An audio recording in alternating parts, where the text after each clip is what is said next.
Like with people in the workplace, everywhere else in the world, if there's only 4 main personality types, it makes it really easy. So they are dominant, inspiring, supportive, and cautious. And everybody has their primary and then their secondary. And when they're stressed, they usually go into their secondary. So if you know how to talk to them in either one, then it makes it so much easier to see their strengths and their weaknesses. Hello, everyone. Welcome to the Infinite Ability Podcast. I am your host, Nick Uhart, and we are here to encourage each other to find our own unique abilities. Let's go. This episode of the Infinite Abilities Podcast is brought to you by the one and only Infinite Toolbox, where just like all other toolboxes, we will get the job done, guaranteed. Whether you're an entrepreneur looking to save time, boost revenue, or automate your processes, Infinite Toolbox has got you covered. With powerful tools designed to drive leads, expand your reach, and gain your industry secrets, we help you work smarter, not harder. Are you ready to take your business to the next level? Visit us at infinitetoolbox.com.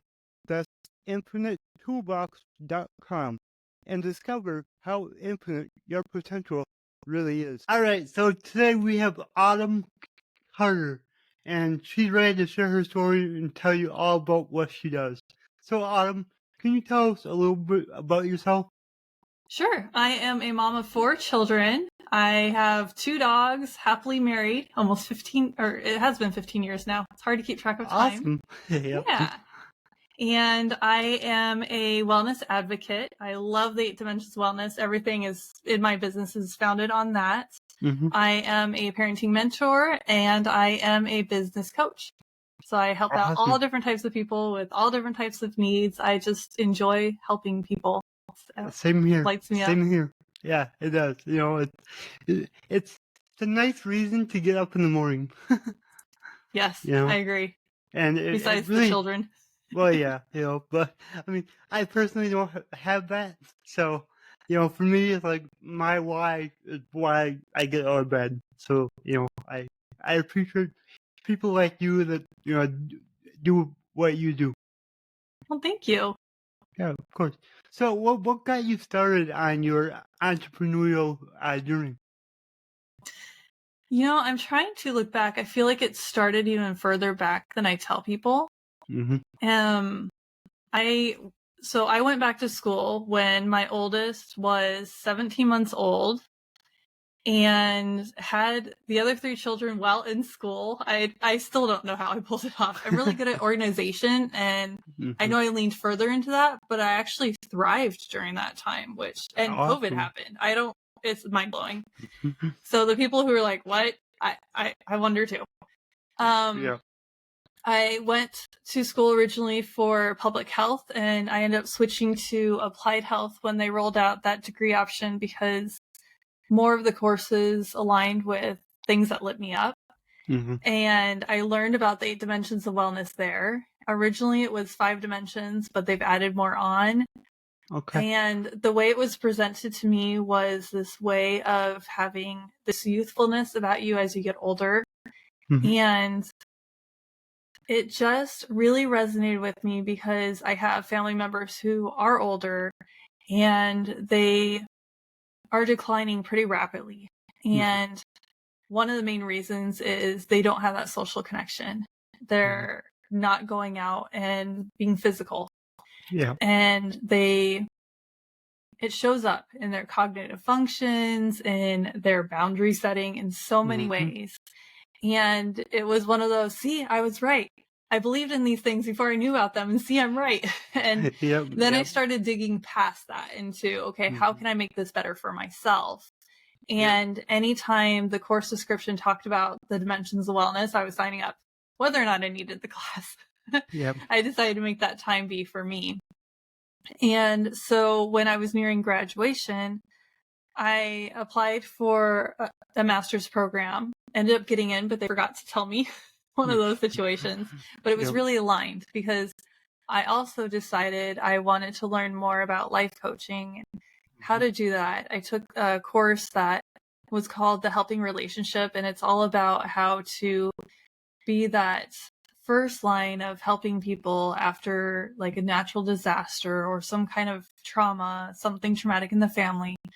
And so as a public health worker, and that class, I worked so hard and I was earning C's on some of the assignments. I eventually did earn an A, but I worked hard for that class. And I realized my main problem was I wanted to fix it for them instead of helping them to fix it for themselves. So I was talking to this classmate friend and telling her that I wanted to take that class 3 more times to really gain the tools. And she introduced me to her sister, who is a life coach. I ended up getting my certification through that same program, and it has been an amazing journey. Yes, I've helped out plenty of people, but the person that I've helped out the most is myself. Exactly. Yep. Through that journey, I realized that I needed to go through therapy because of the fix-it part of me was due to my childhood. So I'm currently in therapy. So it's amazing. It is. I know. It's like I should have done this a long time ago. Highly recommend it. And Oh, just go to therapy too. So we all need it. And this is where, and it's really helpful that being in therapy has helped me really get a clear picture of where does therapy start and coaching and like how do they work together. Yeah, because they are similar but different.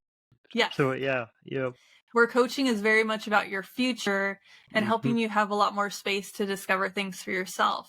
Where a therapist, it's a little more hand-holding and it's helping you fix your past to then be able to help fix your present and then your future. Exactly. So I really like that marriage between the two. And then consulting is just me helping to tell you what to do. So that's where the three of those align. And so that's been my journey with using wellness and putting that into life coaching. And then the parenting part is because, like I said, I have 4 kids. Number 3 has some neurodivergencies. And he's kind of 2 children in one. He's a handful. Adorable. Love him. Every teacher, anybody who's worked with him, interacted with him says that. But he can be quite a handful. He has a defiant disorder.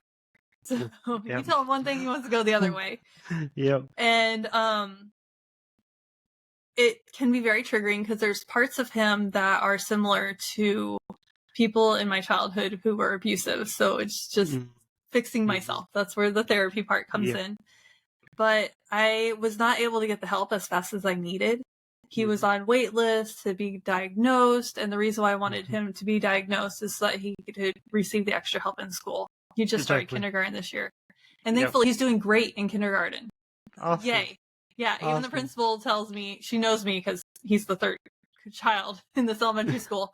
But she was even telling me it's because of all the work that I've done. And backing up a little bit. So he was able to receive some therapies before we had a diagnosis, but it was just kind of plateauing. And I have a podcast of my own, Wellness in Every Season, just same as my business name. And I interviewed somebody who is a parenting coach. And that whole time, I just really connected with her and was like, I need this. I need this. And before I even edited the episode, I had my husband listen to it and I said, I think this is what we've been missing. So I joined that program, and it was one of those, if I'm going to do this for myself, I'm going to want to do it for other people. I'm a helper. So that's how all of that started. And it has made a huge difference in our family, in our lives. And yes, I did it to help my relationship with that one child, but it's helped with the others. Exactly. And it's so fun to be able to use parts of those as I'm helping to coach other people and be able to point them in the direction of, I do have this program if you want to dive in deeper. So that is the newest thing that's going on in my business, is that I earned that certification. And then I help out a lot of other coaches to figure out how they want to get more subscribers in their newsletter, how they want to get their word out, how they want to form their coaching programs. I really love helping. And I find that amazingly, it's not something that I planned for, but me helping out other people has benefited me because it's helped heal me. It's amazing how you go out trying to be selfless and you still get something kind of selfish out of it. So Exactly. Yeah. It's so true. And I experience the same thing. It's like the more people that I help, it's like the more, number one, I heal from, my life.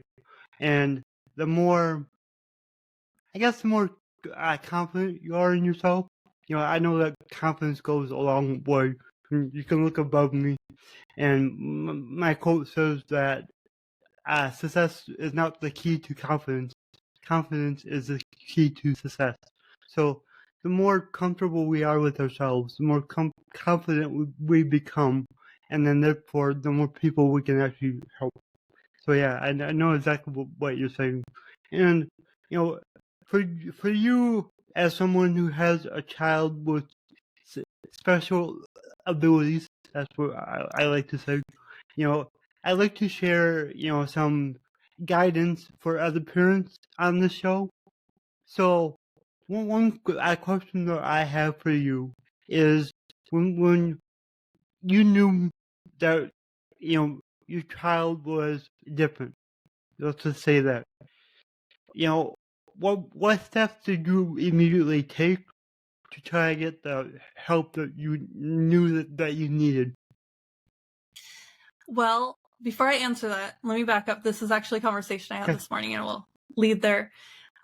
So I was able to realize that he needed the help and to take off the denial glasses, so to speak, because my kids are close in age. So there's a 3-year gap between the first two. And then after that, it's 19 months and then 22 months. So, and he's number 3. So he's, right in between he's the sandwich kid. Yeah. It was really beneficial. There can be pros and cons with comparing children, correct? Yep. So with him, I was able to compare between his sister and his brother. Okay, there is something going on here. It's not just in my head. And then going and talking to other teachers, because he started preschool. I knew with him being a COVID baby that I would want to have him in preschool the year before he started kindergarten. So she was seeing things. So it was really helpful to have that comparison and then ask other people, other parents, other teachers. The year before he even started pre-K, they have a little Parks and Rec class where they go for like half an hour. And I would just sit in the waiting area with the other parents, be able to chit chat. And they had some toys. So my youngest was able to play with some toys in there. It was just really beneficial to have him around other people and then have other adults see what was going on as well. So that was beneficial. I really recommend that. And then I went through his pediatrician, and I went through here in Maryland. It's called Child Find. It depends on where you're at. But it is where you can have them assessed for free. Oh, really? And it's through the school district. So the government is paying for it because he had enough things going on when he was younger that we weren't even sure, like, is he autistic? Because when he's triggered, he has a hard time looking at you in the eyes. Yeah. So what I learned before all of this, just from trial and error, is look at me, find my eyes. So, and you know what? That works for any age. And even non-neurodiverse children, just, okay, look at me in the eyes. Now let's have a conversation. Even adults, but that'd be adults. Weird. Yeah, right. Yeah, even adults. But that was really helpful to start to get, am I alone in this? Are other people seeing these things? So I really recommend that. And then I recommend talking to your pediatrician because they know the best resources. They can help you out. And it was amazing to learn that there are certain therapies that you can do for your child. I don't know if it's in every state, but at least it's in Maryland, where you can have them start to receive therapy before they have diagnosis, and insurance will cover it. Okay. That was Awesome. mind-blowing to me because growing up, it was not that way. Well, and it's so important to get them help, like different therapies and stuff like that, as soon as you can. You know, Mm-hmm. so I just did an episode with a mom, and her child was diagnosed late because the doctor just kept saying that you know we can't find anything. They don't need testing, all that.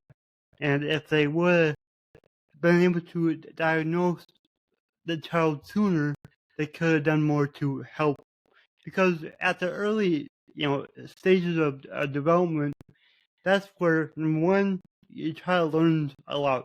And number two, you can really alter things when they're young, just to help them develop. So yeah, it's very important to get the diagnosis right away. But also with that, like a diagnosis, it is a label. Just don't make it who your child is. You know what I Yes. mean? Like that's what's really important. It's like, yes, I do have cerebral palsy, but cerebral palsy is not me. It's just a small part of who I am. So it's just important to instill that in your children when they're young, so then they don't carry that with them. Because when you do, and I kind of do it too. When you do that, you kind of feel like you're an outsider, like you don't fit into the groups, and that's what gets really hard as a child, is when you don't feel like you fit in. So just making sure your child knows that they're much more than what if they have a disability or whatever. They're a lot more than that. So I think that's really important. Well, what did you call it earlier? You called it, it's not, like, what's the different way of calling it besides disability? So I say different abilities, and then instead of special needs, I say special abilities. So that's what I like to say, because like we all have our own special abilities. We're all different. We all can do things that other people can't. So that's kind of how I look at it. For me, I use my phone with my nose, and for anybody out there that's either tried it, if you haven't, you should. Everybody says it's extremely difficult, and I can do it like it's nothing. So it's just little things like that I adapt. I adapt to my disability because my hands don't work, let's say, like they should. So I just have to adapt, and that's okay. And let me tell you, I'm really good at problem solving. So therefore, as a coach, that really, really helps. So yeah.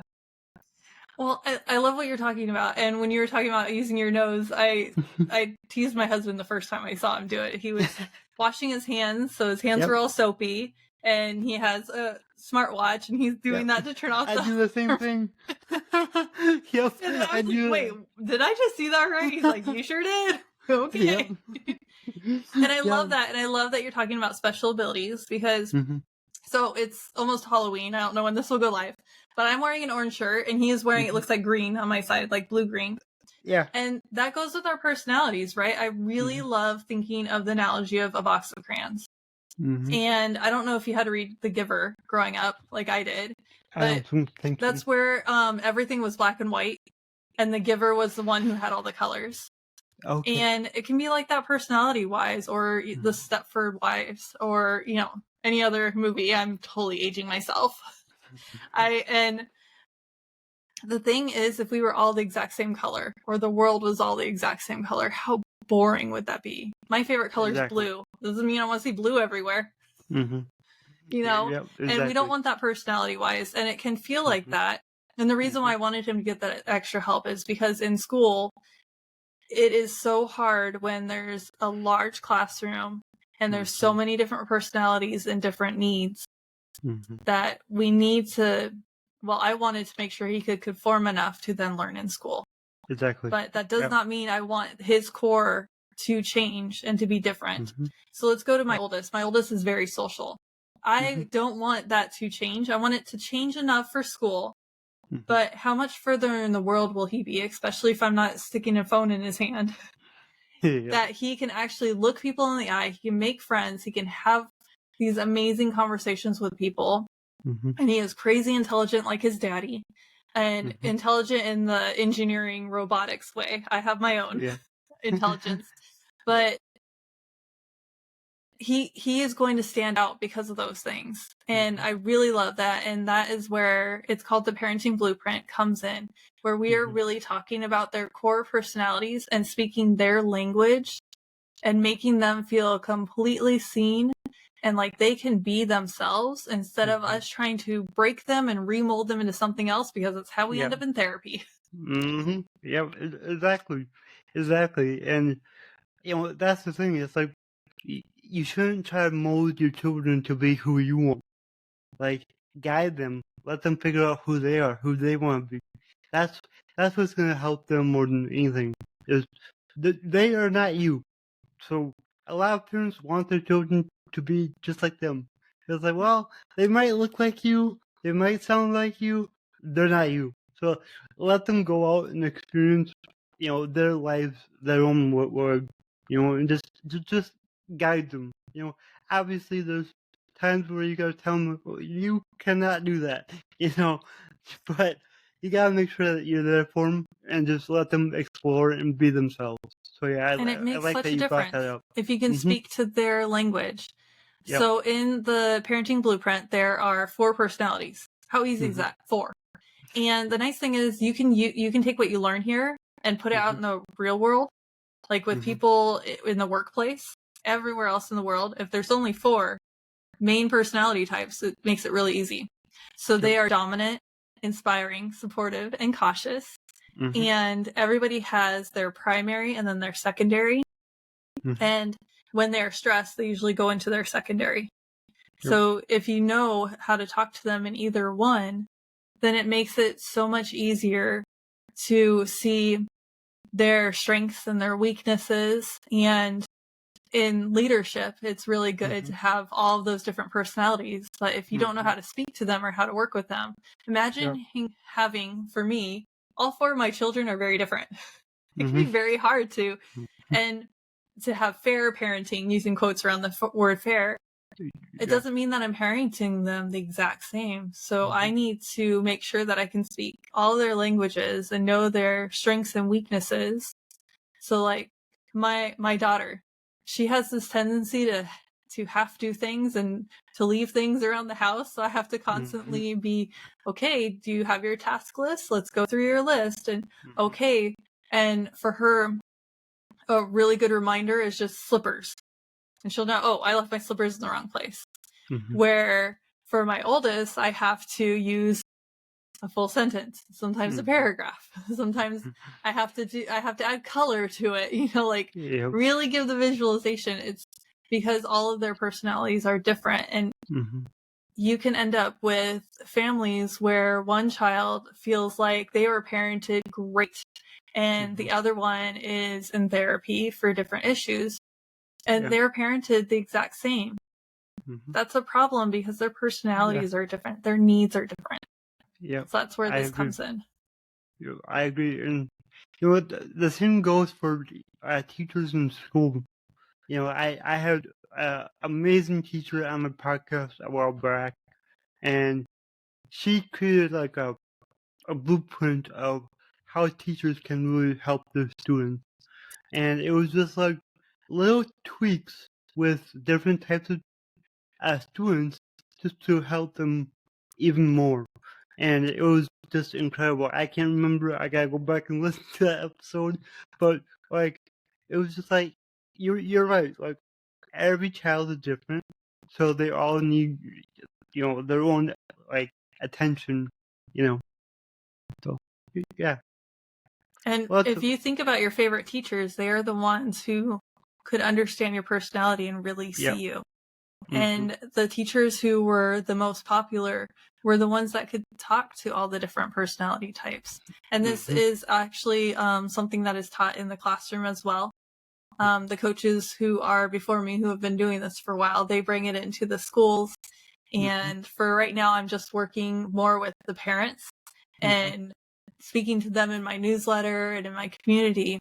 But eventually I do want to bring it into the schools, just like the parenting coach seniors, are doing, because how amazing is it to help the schools where they have 500 students or more or less, and really bringing it there, and then from there bringing it into the home is amazing. So I love that the teacher was talking about these things as well. Yeah. Oh yeah, that's incredible.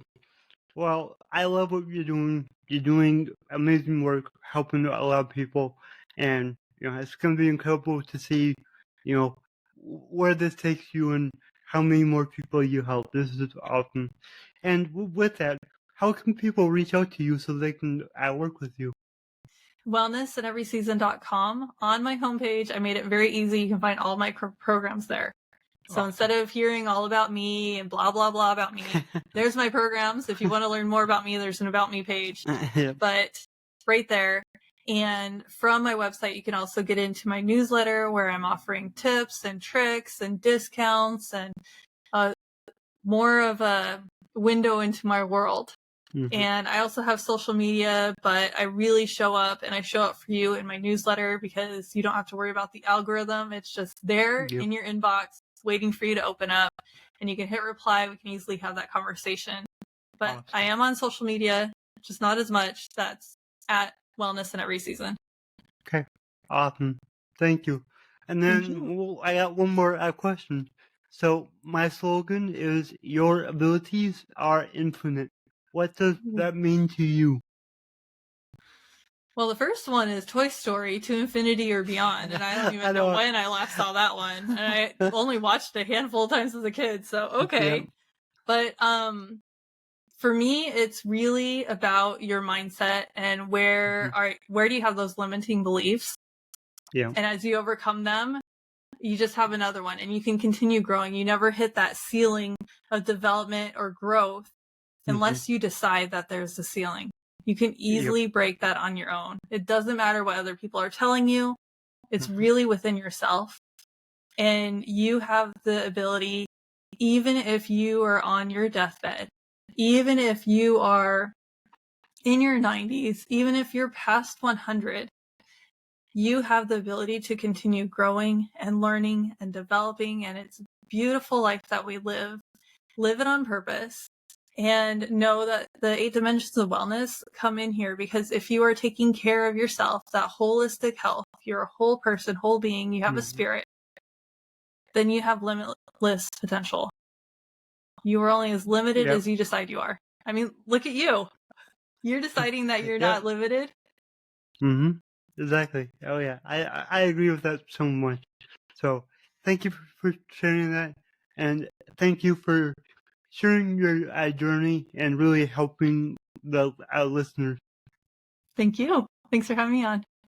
Of course. If you enjoyed this show, please go ahead and share it on your Instagram story and tag me here, the Nick Heart. Also, go ahead and share it anywhere else that you see fit, because the only way that I can grow this is by you guys sharing it. I don't sell anything on here. I don't have any sponsors. So let's just get it out there by word of mouth, help more people. Alright, everyone, remember, your abilities are infinite.